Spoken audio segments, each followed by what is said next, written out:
அஸ்ஸலாமு அலைக்கும் வரஹ்மத்துல்லாஹி வபரகாத்துஹு. என் இனிய நெஞ்சங்களே, நாளும் ஒரு நன்மொழி.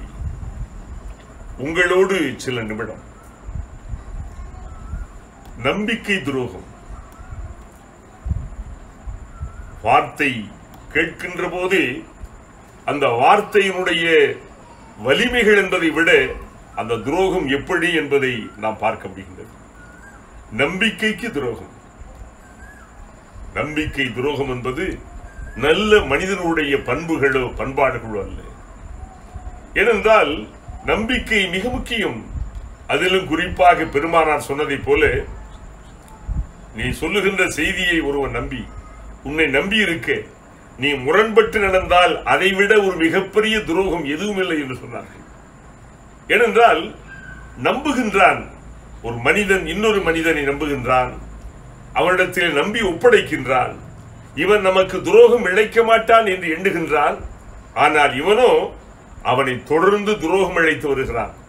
அல்லது நம்பிக்கையின் நாயகனை போல அவன் நடமாடிக் கொண்டிருக்கிறான். இப்படித்தான் மனித வாழ்க்கை. நம்பிக்கை மிக முக்கியம். அதனால்தான் முதலாக நம்பிக்கை எல்லா வல்ல அல்லாஹ்விடத்தில் இருக்கட்டும். நம்பிக்கை நபிகளார் சொன்னதை போல இறைவன் மீது நம்பிக்கையை வையுங்கள், உங்களுடைய கடமைகளையும் செய்யுங்கள். ஒட்டகத்தை கட்டியும் போது இறைவன் மீது நம்பிக்கையும் வை என்று சொன்னார்கள் நபிகளார். ஏனென்றால் மனிதன் அவன் தவறுகின்றவன், அவன் துரோகம் இழைக்கின்றவன், அவன் முழுவதுமாக தன்னிடம் ஒப்படைக்கப்பட்டவைகளை முறையாக நடந்து கொள்வான் என்பதை நான் உத்தரவாதம் தர முடியாது. எனவேதான் முதல் நம்பிக்கை எல்லா வல்ல இறைவன் படைத்திட்ட அந்த ரப்புல் ஆலமீன் உங்களுக்கு இருக்க வேண்டும். எந்த ஒன்றையுமே அவனை நம்பி நம்முடைய காரியங்கள். அதை போல இந்த முதலாக நம்புகின்றானே அவனை ஏமாளியாக்கி விடக்கூடாது. ஏனென்றால் உண்மை நம்புகின்றான், உன்னை நம்பிடை உன்னிடத்திலே ஒப்படைக்கின்றான். நீ சொல்லுகின்ற பேச்சை அனைத்தையுமே அவன் நம்புகின்றான். அப்படி நம்புகின்றவனை நீ துரோகம் செய்தால், ஏமாற்றினால் சில காலம் ஏமாற்றலாம், ஆனால் நிரந்தரமாக ஏமாற்ற முடியாது. ஏனென்றால் நிச்சயமாக வேஷம் கலைந்துவிடும், சாயம் வெளுத்துவிடும். இதுதான் உண்மை. நம்பிக்கை துரோகம் என்பது முனாஃபிக்குகள், வஞ்சகர்களின் அடையாளங்களில் ஒன்று என்று சொன்னார்கள் நபிகளாரே. நம்பினால் மோசம் செய்வான்.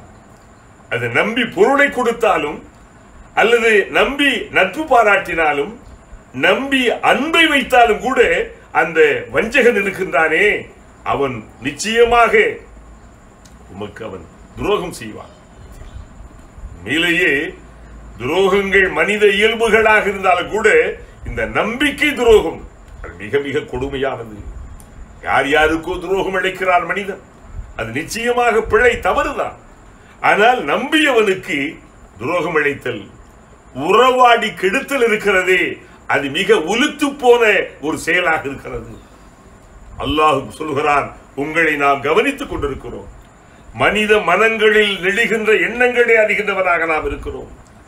கண்களுடைய கயமைத்தனம், கண்களின் சிமிட்டுகளை கூட நிச்சயமாக அறிகின்றவராக இருக்கிறான் எல்லாவற்றையும். ஆனால் இதான் நம்பிக்கை துரோகம் என்பது மிகவும் வருந்தத்தக்கது. அது நிச்சயமாக யாரும் யாருக்கும் செய்யக்கூடாது. அதிலும் குறிப்பாக உண்மையான மூமின், அல்லாஹின் மீது நம்பிக்கை உள்ளவன், அல்லாஹ் மீது அச்சமுள்ளவன் நிச்சயமாக நம்பிக்கை துரோகம் செய்ய மாட்டான். ஆனால் இன்றைக்கெல்லாம் உலகளாவிய அளவிலே நட்புகளிலே, அன்புகளை பரிமாறுவதிலே, கொடுக்கல் வாங்கலிலே, ஒரு சேர அலுவலகங்களில் இருக்கின்ற அந்த நண்பர்களுக்கு இடையிலே துரோகங்கள் மிக மிக அதிகமாக இருக்கிறது. அந்த துரோகங்களை செய்கின்றவர்கள் ஒருபோது உருப்பட மாட்டார்கள். வேண்டுமானால் அவரை ஏமாற்றலாம். நிச்சயமாக ஏமாளிகளை விட ஏமாற்றுகின்றவன் தான் அல்லாஹ்வுக்கு மிக மிக ஒரு கோபக்காரன். அல்லாஹுவாலே கோபப்பட தகுந்தவர் என்றால் ஏமாற்றுகின்றவன். தான் நம்பிக்கை துரோகங்கள் இஸ்லாம் வெறுக்கின்ற ஒன்று. நிச்சயமாக ஒரு மூமியினுடைய உள்ளத்திலே அந்த நம்பிக்கை துரோகம் என்பது வராது, வரக்கூடாது. நபிகள் நாயகம் ஸல்லல்லாஹு அலைஹி வஸல்லம் காலத்தில் கூட நல்ல பண்பாடுகள் மிகுந்தவர் இருந்தார்கள். பெருமானாரை எதிர்த்தவர்களும் நம்பிக்கை துரோகிகளும் தான் அவர்கள் நாசமாகி போனார்கள். இனியவர்களே, நம்பிக்கை துரோக வேண்டாம். நம்முடைய மனத்தை தூய்மைப்படுத்துவோம். நம்பியவர்களுக்கு உண்மையாக நாம் நடப்போம். அதுதான் நல்ல நட்பையும் அன்பையும் தரும். நம்பிக்கை துரோகம் செய்திருந்தால் மனம் திறந்து மன்னிப்பு கேட்போம். செய்வோமா? அஸ்ஸலாமு அலைக்கும் வரஹ்மத்துல்லாஹி வபரகாத்துஹு.